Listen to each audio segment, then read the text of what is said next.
Here the sax weaves a love song, falling over itself for a rhythm that could carry it, outlive it. It deepens and moves south to a Montgomery of empty buses, kitchen prayers, bombs threatened and real. Then drums rise to an angry Birmingham. The verses hum jailed, their tones are letters, grace notes, staccato police batons slice the air like the conductors of an insane choir.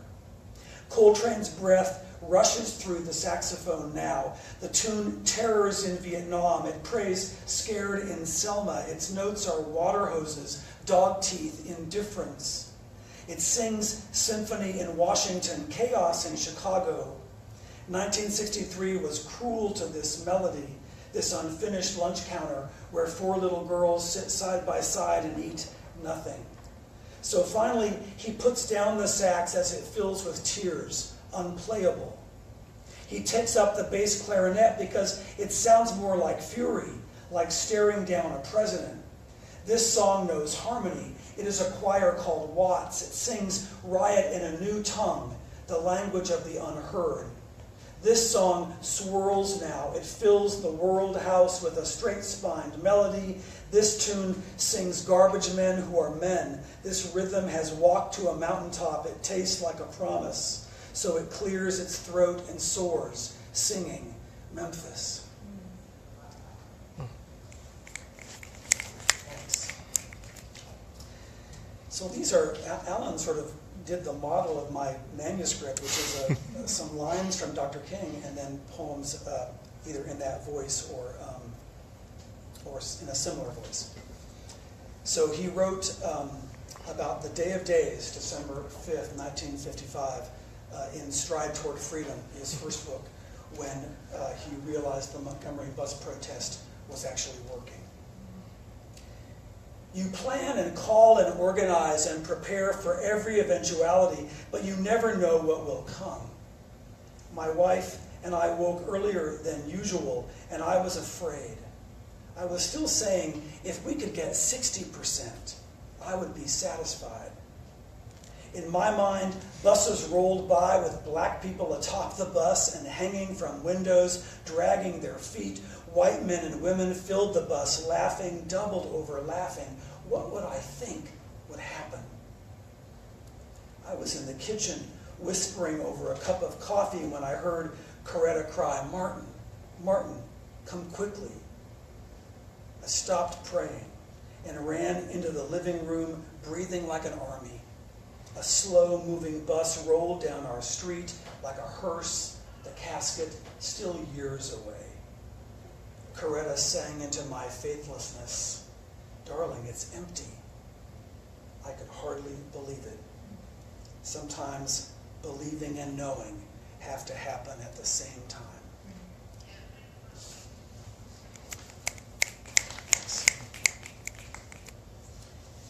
King writes, also in Stride Toward Freedom, a book all about Montgomery, nonviolent resistance was one of the most potent weapons available to oppressed people in their quest for justice. When the hand scoops salt water and pours it over the head, it is a baptism in walking forward, an admission that the eyes are in front of the human head. They see in one direction. They see that a lunch counter becomes an altar. Food and hatred can both be thrown at people. Both feed the one who throws them. The blood streaming from a human head consecrates the plate and coffee cups into which it spills. But the human head needs no consecration. Its sanctity is proven by the fact that it can bleed. Mm-hmm. Dr. King often had to sort of respond to the accusation that nonviolence was weak or cowardice. Not a method for cowards, he writes in Stride Toward Freedom. We need to be friends with the cowards who hate us, and we need to love the cowardice right out of them. That is how we love the cowardice out of ourselves at the same time. So much harder to tighten the human hand into a rose and a fist.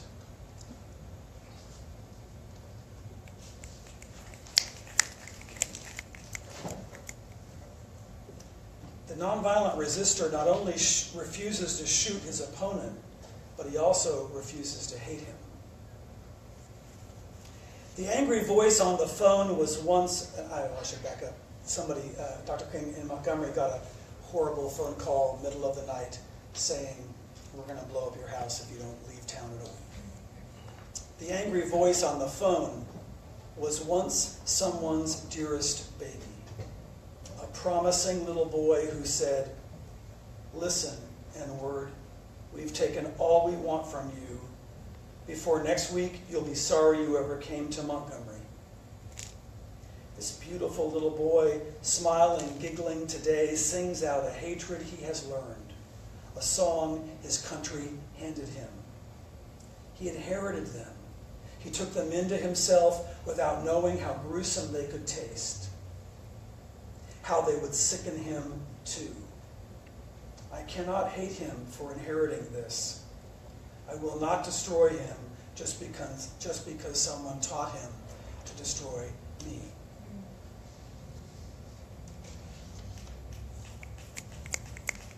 And later in Birmingham, there was a bomb set off on Dr. King's front porch. After putting the baby to bed, Dr. King writes in Stride Toward Freedom, Coretta and Mrs. Williams went to the living room to look at television. About 9:30, they heard a noise in front that sounded as though someone had thrown a brick. In a matter of seconds, an explosion rocked the house. A bomb had gone off on the porch. War is like this. A man gone, a man lost. I was lost like this. A baby in the back bedroom, a wife shaking, unable to be still, a friend calm but about to break. A crowd gathered, I ran home to see what was left of me. The crowd was angry. I wanted their anger to love my own. But my wife's shaking stopped, keeping me from breaking, keeping me from becoming the bomb I feared.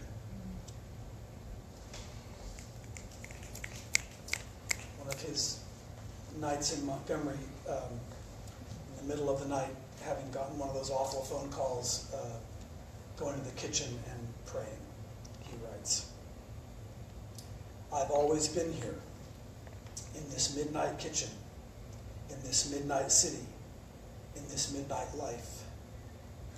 I've always known this is when the strength comes, in this midnight country, in this midnight throat, from this midnight God.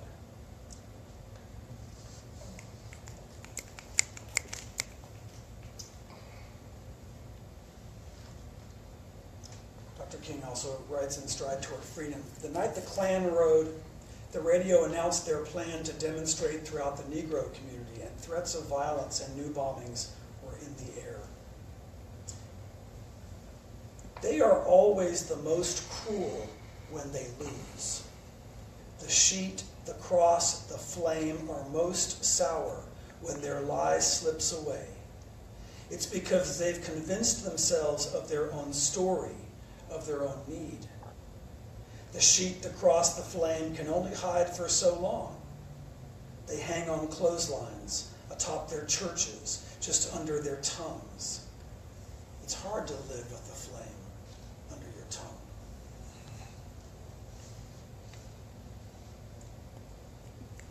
In the voice of Coretta Scott King, thinking about Montgomery. If there is sheet music for this city, I have never seen its likes before. The melody keeps changing. Just as I start to sing one line, I see the notes at the end of the line dodging and ducking in every direction. Quarter notes dart from their place on the staff and try to stand up taller, to puff up their chests like whole notes, keeping the voice alive longer. I can sing almost anything. But this shape-shifting opera of shoes makes it hard to breathe. It keeps moving from solo to choral piece. I know there are other voices, and I know their timber is all shoe and sweat, but I fear they will leave me bare. And a couple more. The beginning of his second book, Why We Can't Wait, Dr. King begins metaphorically sort of describing a young boy and a young girl in different parts of America. 1963. A boy sits on his stoop. The house leans hopeless as he is. The rats love him and his family. They know him. He has nowhere to go. He has nowhere to be. He dreams of nowhere. When he wakes after dreams of nowhere, he goes nowhere. His school forgets him. He forgets him. His parents work, but their exhaustion forgets him too. Is he a dream? Has his country deferred him? Can nowhere explode? 2. A girl sits on her stoop, the wood of her home older than her grandmother, but not as thirsty. The fields where her parents work is thirsty as she is, but not as angry. She sits and remembers school, but learns now in a field because debts are loud. They shout more fury than books. 3. This is the year young people will sing fury in a melody that hurts, in a rhythm that burns, a flame so hot fire hoses shove these singers against walls. But those hoses and their water, their judges, their county clerks, their governor, and their country cannot extinguish anything.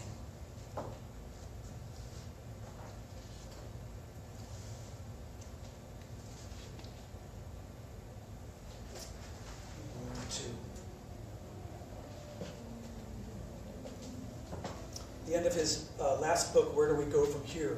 Dr. King writes, we still have a choice today, nonviolent coexistence or violent co-annihilation.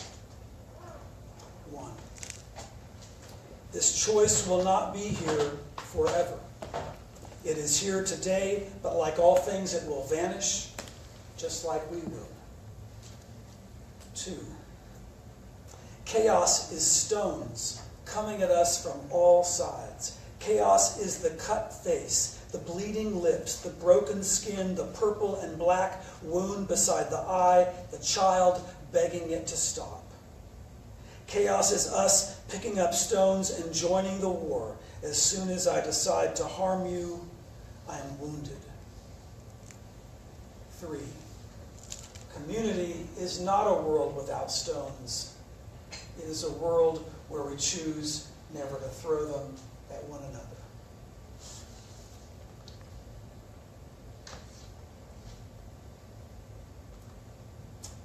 April 3rd, 1968, the night before he dies. An exhaustion rests on my skin like sweat. Tonight, I am afire with this truth. I and we are one. Whether I see certain victory does not matter anymore. Whether my children see it is all that matters. That the children of Birmingham see it is enough. Tonight I am alive with this comfort. I can let it all go. The worst fear will eventually come true. I will not know its day and time. I will not know, even then I might not know it. Tonight I am released with this glory. My own eyes have seen it. Tonight I am at peace with this terror. Let me finish with a poem about Dr. King's funeral procession. 5 days after that poem. Dr. King's funeral procession, Auburn Avenue, Atlanta, Georgia, April 9th, 1968. The wagon wheels carrying him were older than his father. Their rutted wood, rolling, uneven, rough, even now. The work mules pulling him looked only at the street beneath them. This April day, there was no sky. Some of the men walking beside him wore overalls, the mark of men who knew the songs of garbage and wood. The crowd's silence came not from shock, but from understanding. Sometimes we are both the victim and the gun at the same time.